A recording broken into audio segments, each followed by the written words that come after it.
Hello, this is Janet Gallen welcoming you to Love Letters Live. Today's guest, you've met before here, Allen Klein.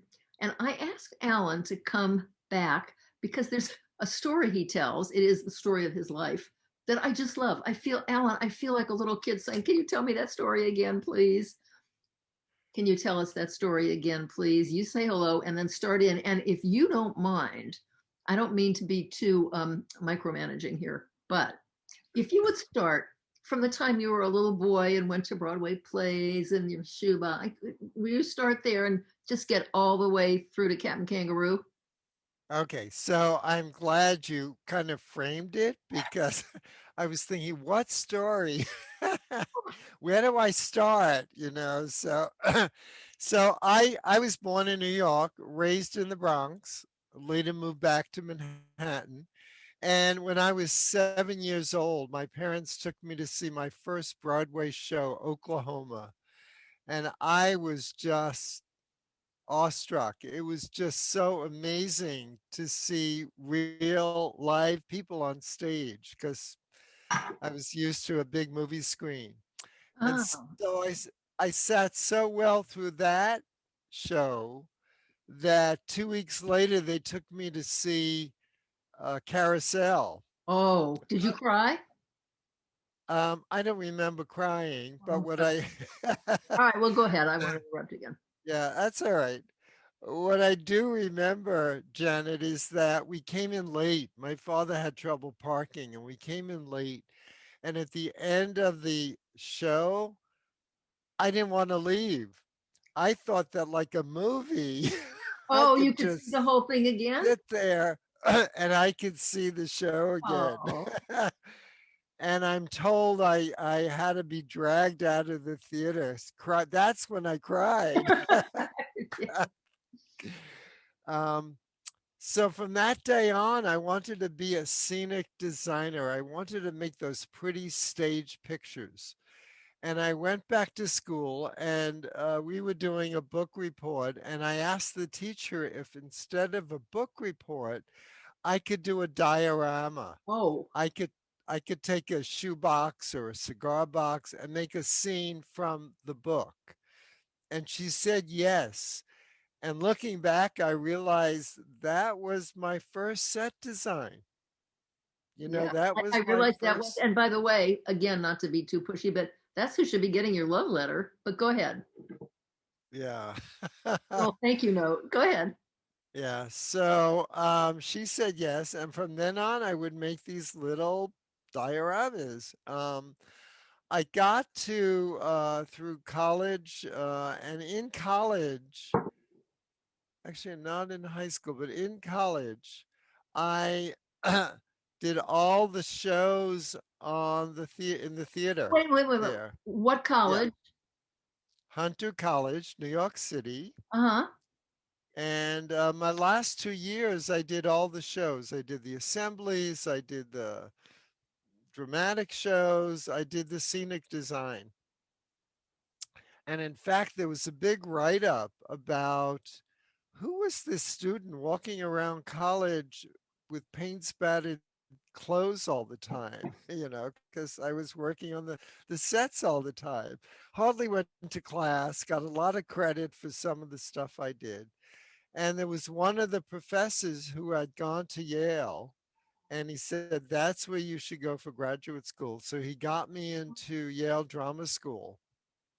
He was a Now, excuse me, designer. you say he got you in. I mean, evidently your own portfolio of set design. Right. I had that, but you really had to have some pull. Oh, okay. And I'll tell you why. They only took 12 students into the first year of the design program at Yale Uh, Drama School. okay. 12 students out of God knows how many that applied. So I say he got me in. I probably had the talent, yes, but his letter, his contacts helped me. He was a Broadway designer. He did lighting for the Met Opera. I mean, he was in the field already, and I learned a lot from him and the other professor who was the head of the shop that helped me do the sets. I learned a lot from those people. So yes, I would I would send them a love letter. In fact, the man that was the head of the shop that helped me with the sets, I found out at my last college reunion that he was in a nursing home. And so Oh, I did send him a letter thanking him for helping me, have that career in theater. And I guess, they have those arts and crafts sessions in nursing homes. So yeah, he yeah. sent me this Oh, handmade card with, buttons on it and oh, thread that is so nice that he cotton. put the effort into And communicating he with you said, like fashion, kind of. Yes. yeah. So again, he sent me back kind of a love letter telling me how proud he was that I did design television and Captain Kangaroo and how Oh, he watched it. okay. Are we going to get up to Captain Kangaroo We'll slowly? get there, yeah, but I had to stop and tell this No, story. no, that's fine. I'm like one of those So, kids who listens to a story and you can tell when the parent has skipped a page. okay. Go ahead. Well, I'm not skipping. I'll get to it. It Okay. it just fit right in here. So, I was in Yale Drama School. It was a 3-year master's. And at the end of the first year, they have to get rid of 4 students out of the Why? 12. And the reason for that was the second year, they only had 8 main stage plays. So they only Oh, needed oh. 8 designers, or not main stage, but the second, the smaller theater.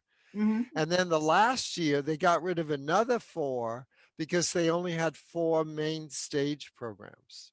So I was one of the first 4 to be kicked out of Yale. How do they phrase that? Um, Just you're curious. no longer invited back for your Oh, second year. heartless. Congratulations. Right. So I was devastated. I mean, I wanted to be a designer since Right. seeing Yes. Oklahoma and Carousel. Um, but I realized I was a designer at 7, making those little dioramas. In essence, I was a designer, and nobody can tell me I'm not. Good. So I lived in New York City. I went back there. I got into the Scenic Design Union as an apprentice. And as an apprentice, they sent me to various places to work. And one of them I worked was a scenic paint studio. And for 6 months, I like washed out paint buckets. Oh, Every day, washed out paint buckets. And finally, one of the other artists there, and we were doing drops that was big. We did like Radio City Music Hall drops, size of a football field. wow. And one of Yeah, the what a drop is like a backdrop. the backdrop, yes, Okay. yes. And we did all the other sets too. But and this I always felt most people don't know this, even here when I work for the opera, when you're painting a backdrop, it's not hanging, it's on the floor. Oh, And you have a bamboo stick with the brush at the end of the stick. so you can And reach. so you could reach, and you have your little part of what the area you're working on. They cut up the design, and there's like 8 people working on different parts, and you look at that and you sketch it on the floor. It's on the floor. I always found that fascinating. Yeah. um, Because so I'm out of picture like a mural that you'd be up on a ladder somehow. And Yeah, and sometimes you do touch up and stuff when it's up because you can really see it, but mostly it was done on the floor. Yeah. Um, so what happened? so where am I? Well, I'm you're at, doing scene design in New York. You're out of Yale, and right, for 6 months you wash buckets, and now you're doing backdrop right. next. And I realize that my fellow students. Oh, so then I'll get back to that. I'm out of Yale, I'm painting scenery, and then they needed an apprentice at CBS television, and I was hired. It was a very strict English boss, but he liked my work, saw my portfolio. And so I got a job there. I worked there for 10 years and I designed Captain Kangaroo, Merv Griffin show, Jackie Gleason Oh, show. I didn't realize those two also. Yeah, that was a shorter time. Captain Kangaroo was about 10 years, Wow. but the others were shorter for various reasons because I did Merv Griffin and he moved to the West Coast and they wanted new designers. And Sure. I did go there for a little while, but then Okay. I did So you not. actually knew Captain Kangaroo. Oh yeah, oh yeah. Saw him every day.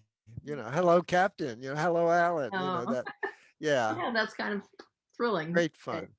But I think the more fun was like Jackie Gleason, and the sure. June Taylor dancers, and Oh, yes, I love them. yes, Yes, all having to do the pattern on the floor so they can all lie on the floor and look down and be part of the dance. So my design was part of their dance routine because it all had to fit. And yes. great fun, great fun. Stressful at times. Jackie Gleason could come in and I did a whole set according to his sketch, according to his writing. And he'd come in and go, "This is not that funny. I'm going to write something else." Totally destroy that set, hands me something else within an hour. I got to go back to the shop and immediately create something new, like a big supermarket where at the end of the skit, you take one can off and all the Right, of shelves, course. Yeah. like that. Um, so at times it was very stressful. Oh, but I have a question for you about Yeah, you and stress. Um, I forgot to introduce you as the world's only Jollytologist. Yes. right. A But whole other also, profession. Yes. uh, it seems to me that your temperament is that nothing can ruin your day. Funny you say that. It's the title of one of my I books. know it is. We'll get to all that. But it's so you. Yes. So It these is so parents, me now. It wasn't so me then. oh, is that right? Okay. Yeah. I would get from the stress, I would get sinus headaches twice a Oh, month. okay. It was extremely, I mean, Merv would come in and, in fact, true story. First day on the job, they had fired the other designer I'm in LA with Merv Griffin. He comes on the set. This is my very first day of meeting him. He looks around and goes, "I hate this set. Where's the designer?" How rude. It wasn't my set. It was the previous guy. He said, "Get me something else." My very first, encounter. So I go back to the shop and I see this spangly gold and silver curtain. And I thought, well, let's try this. This is either going to fire me or, keep me. Yeah. And they put it up and he loved it because he can make this big grand entrance, pushing aside all these spangled Oh, things. And nice. so I lucked out. But it was like that. I just, it was just stressful. They'd cancel the skit. He would not like the set. You're working with And temperamental people. yeah, these were prima donnas. Right, right. So how But did, yeah, go ahead. it paid a lot. I Oh, was good. very fortunate. I could express my creativity. At times it was fun. At times I would, particularly Merv Griffin show. There were lots and lots of Broadway celebrities that I could hear, had seen them in Broadway shows that I always went to, and there they were right next to me, and that was so great. That was And wonderful I can time. imagine how wonderful that was for you. How did you go from all this? What was your path to becoming a jollytologist and teaching other people, giving other people permission to laugh in the face of crisis. Right. Yeah. Did this have to So do with your wife? yeah, so I'm in New York. My wife is with me, and my daughter's with me, and I'm doing Merv Griffin show, and he's moving to the West Coast. Didn't want to take anyone at that particular time. No, it was I'm sorry, it was during Jackie Gleason was moving to Florida, and then they got a new designer. So I went down to help them, and then I came back. And CBS had no big show for me anymore, so wanted to give me soap opera, which I did not want to do. Soap operas were basically moving furniture around, for the Yes. next day, and Yeah. it's not something I wanted to do.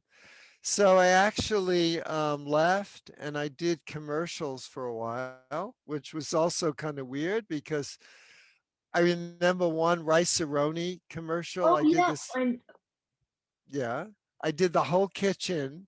And then all you see is a teeny little pot, and you see the bowl of Rice-A-Roni noodles, And I thought this is great. Again, it paid well, but it wasn't that great. That is, So what happened? We're living in New York City and living in a old tenement building, 6-room wood burning fireplace apartment.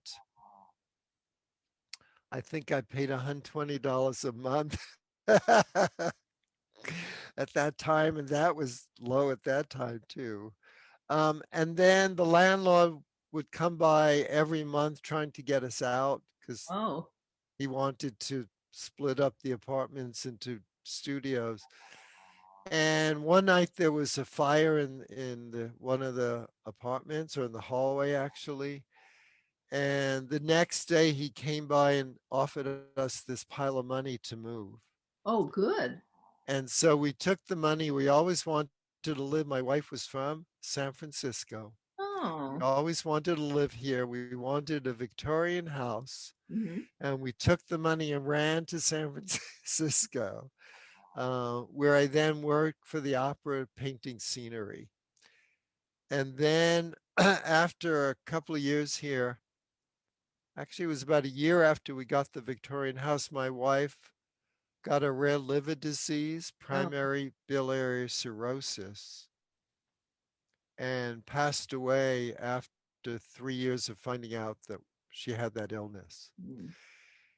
And I was devastated. I had a company, a silkscreen company here in the city, and I sold it to my partner.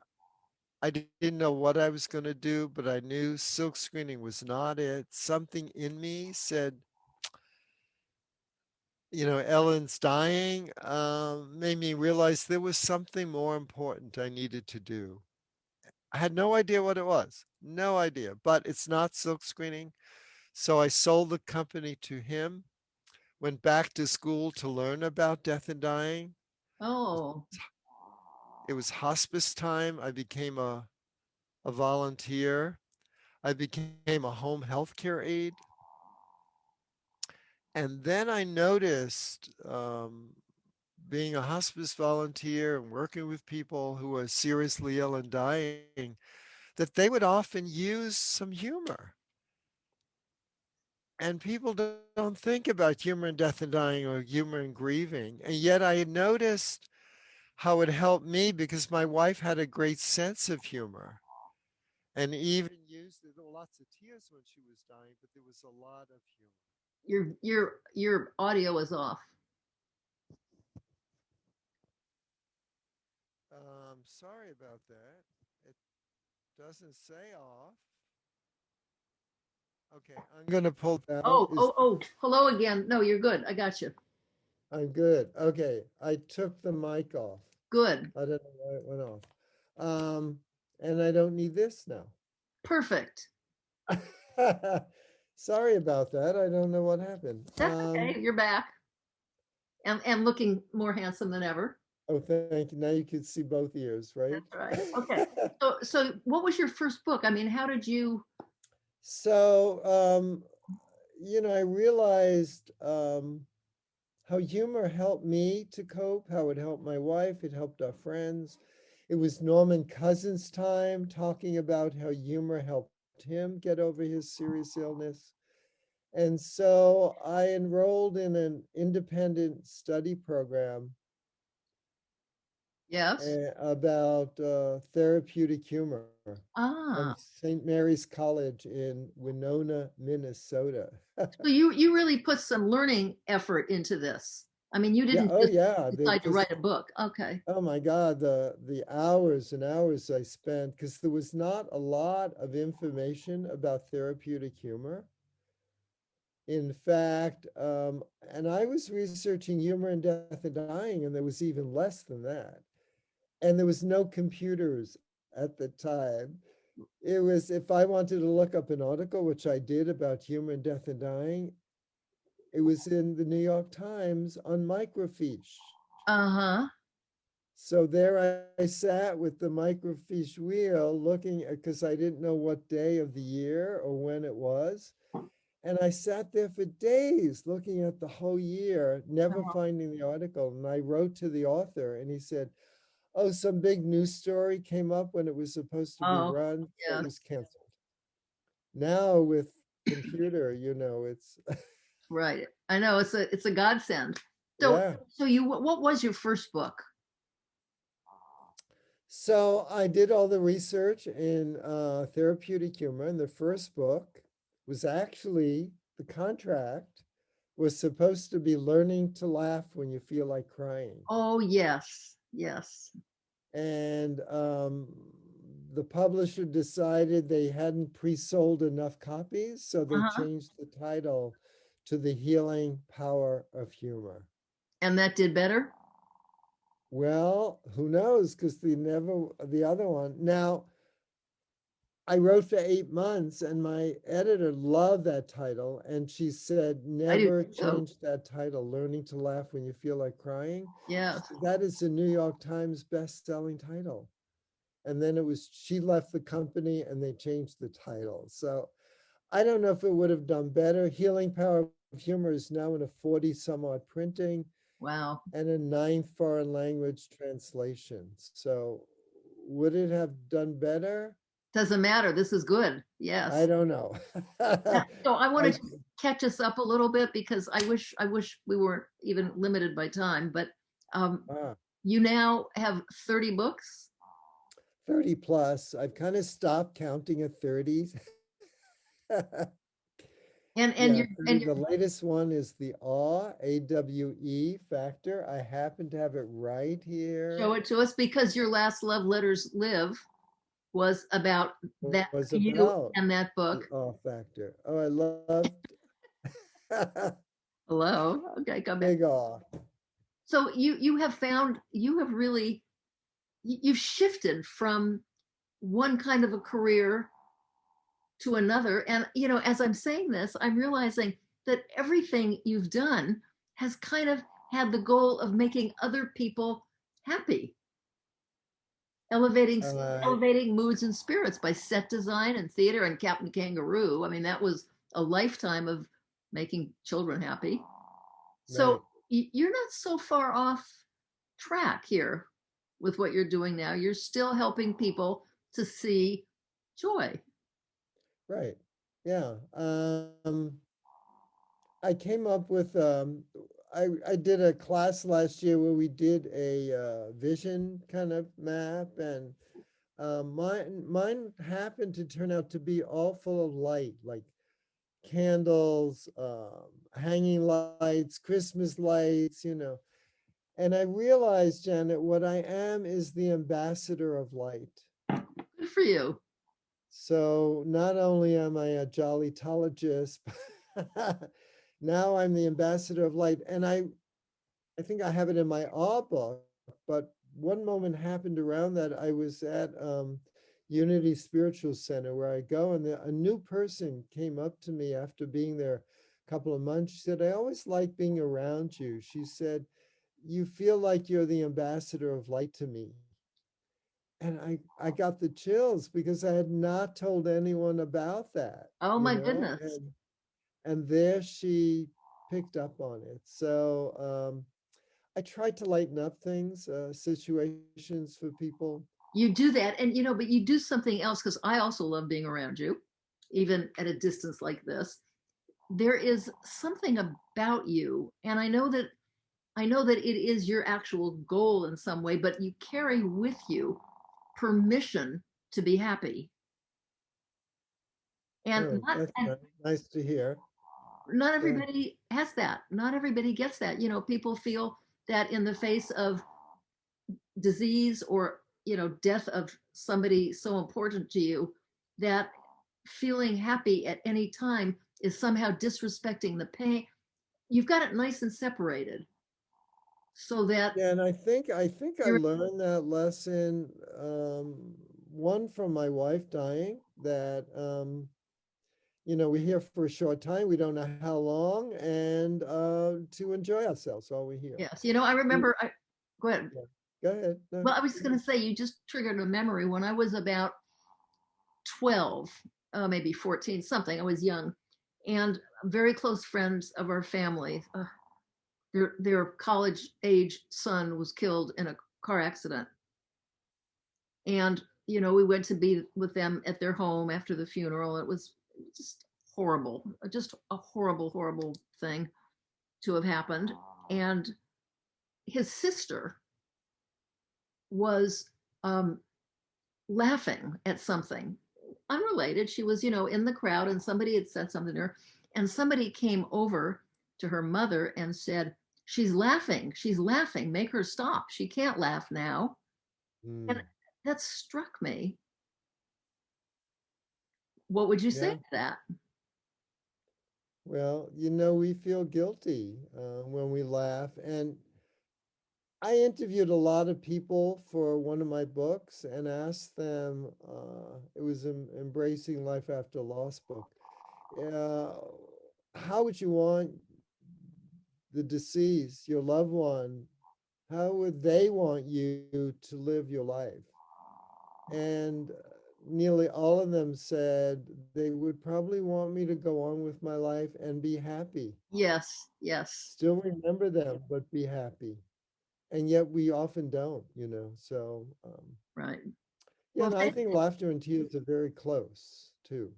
oh, yes, The because you can emotions are see very somehow close. sometimes how quickly people shift from one to the other. I mean, like, hysterically laughing and then just dissolving into the most devastating tears. And yes, yes. Right. Well, because Yeah. both touch something enormously important. Thank you for doing this with me. I love your life story. Oh, thank you. And thank you Who's for, going to play me in the movie? oh, well, did we talk about this? I think you should play you as an adult. Let me think No, about I casting. can't. I can't play me at CBS era. Sure, you could. No, well, Makeup and hair, maybe with makeup. Yeah, good makeup. sure. You can age people down as well, but we have time to talk about that Okay. with somebody who actually makes movies. I hope they do. I hope they do. Yeah. It would be a wonderful series, by the way. Oh. TV series. Yes. Uh-huh. How can you laugh at a time like this and then just Like story after story after story? like the marvelous Mrs. Maisel. It Yes. could be the I don't know. Well, I want to thank you for doing this, and Thank you. I want to thank you for being the man who gives people permission to be happy. We all need that. Thank you, dear. We'll talk again. Thank you. Love you. I love you too. Bye.